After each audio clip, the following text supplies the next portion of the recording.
Hey guys, welcome or welcome back. Welcome to the channel. I'm so excited to be here today. I know I've been absent for a few upload times. I typically try to upload once during the week and then on typically Saturday or early Sunday morning. It's been busy. Sorry about that. Some of the videos are going to be of me sitting in the couch or just yapping away. So I just want to share with you something that I'm doing, y'all. It's going to happen. I'm so excited. It's happening. I'm making a blanket. I'm doing the damn thing. Yeah, I'm going to do it. It's getting done. And look at how many I'm doing. I have so many in here. Whoop. So what I'm doing is I'm doing these in an assembly line style. So I have here, I'll work on the brown center, I don't know, for however many um, circles I want to make. And I'll just, when I get tired or bored, I'm like, all right, let's move on to the next one. And I'll start working on the second round. And I'll just do however many I feel like doing or however many I get to do that night. And I'll just do them. And then I'll move on to the yellow one and I'll do however many I feel like doing. And once I'm feeling like I'm ready or I have plenty of the yellow ones, I'll just start joining them because I'm doing the joining as you go method. And that's what gives me this pretty joint here. I don't know. I just think it's pretty. It looks like vines and it just fits the floral theme of the blanket. Personally, I like it. And I feel like I am getting ahead.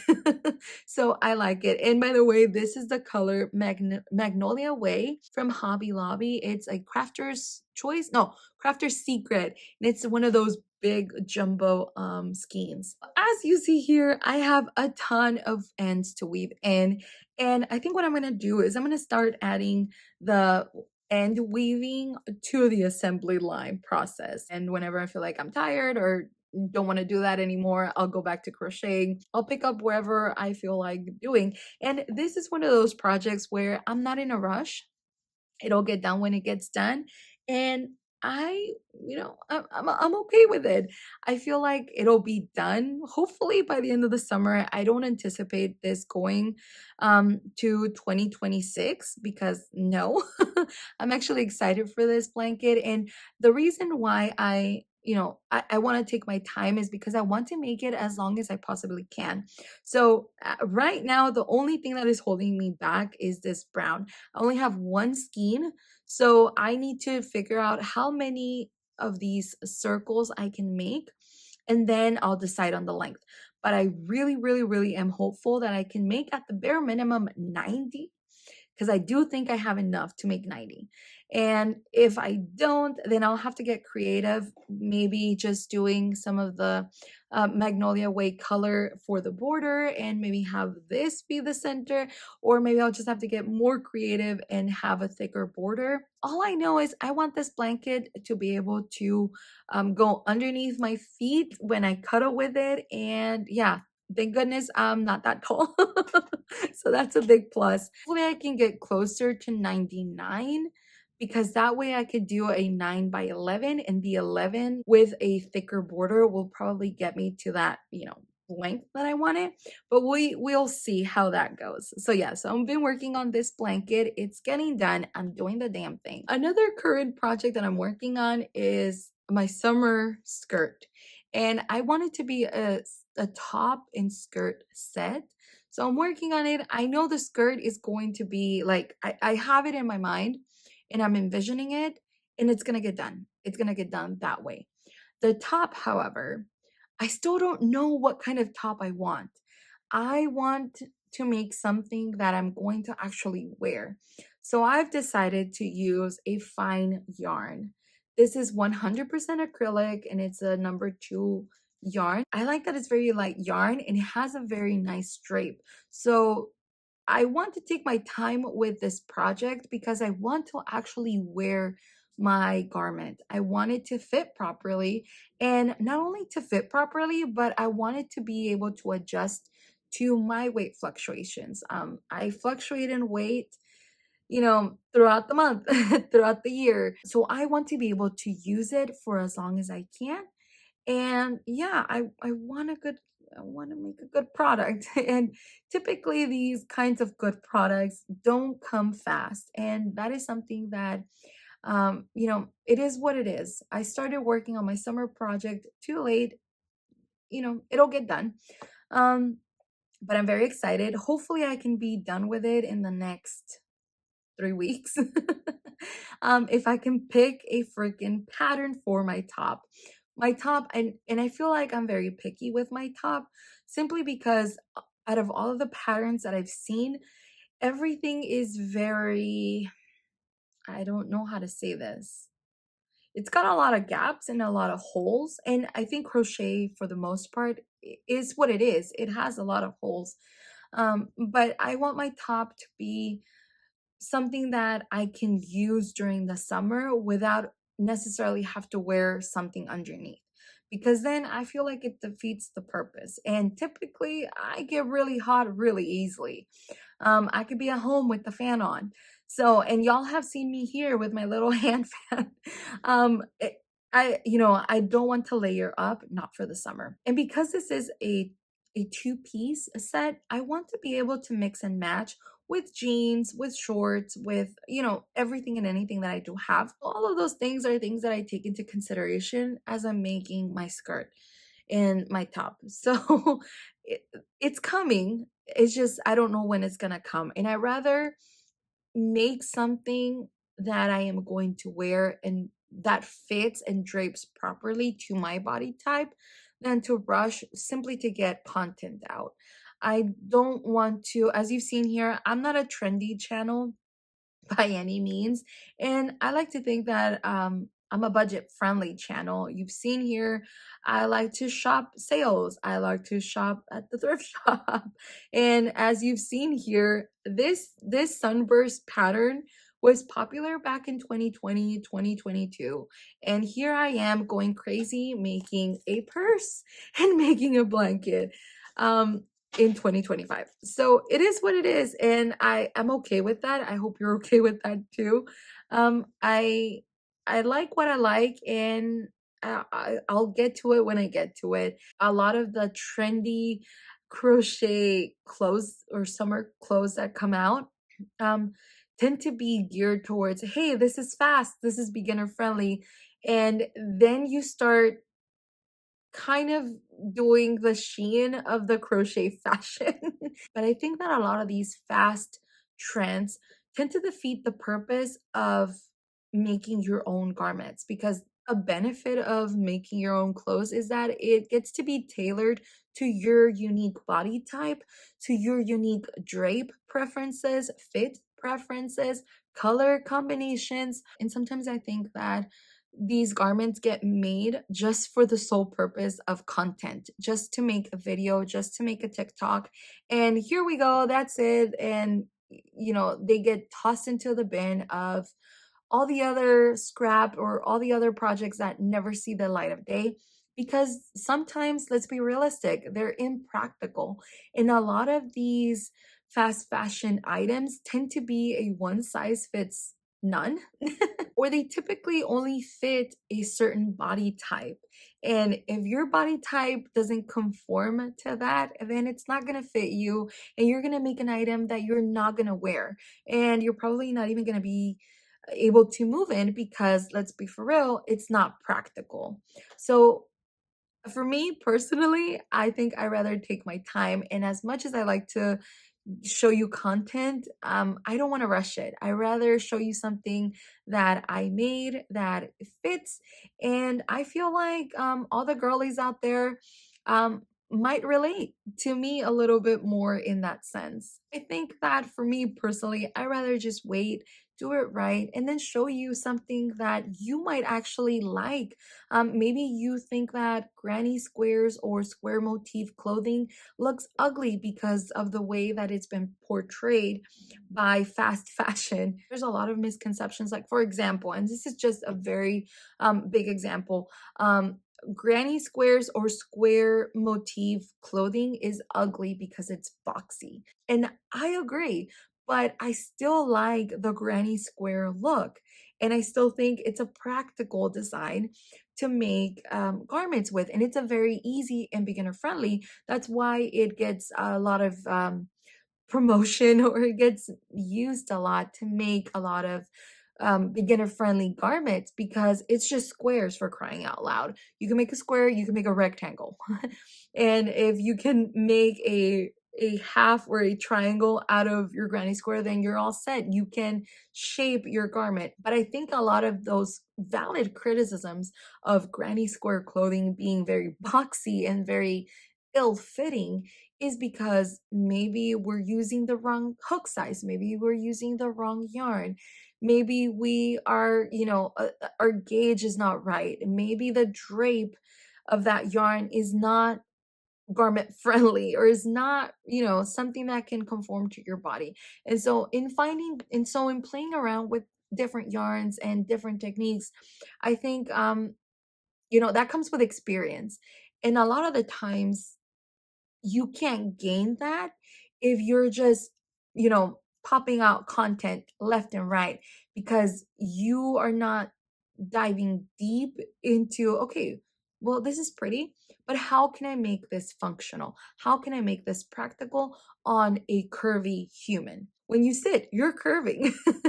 When you bend, you're curving. You lift your arm, you're curving. So we all have curves. Yeah, I'm a content creator, but I'm not a designer.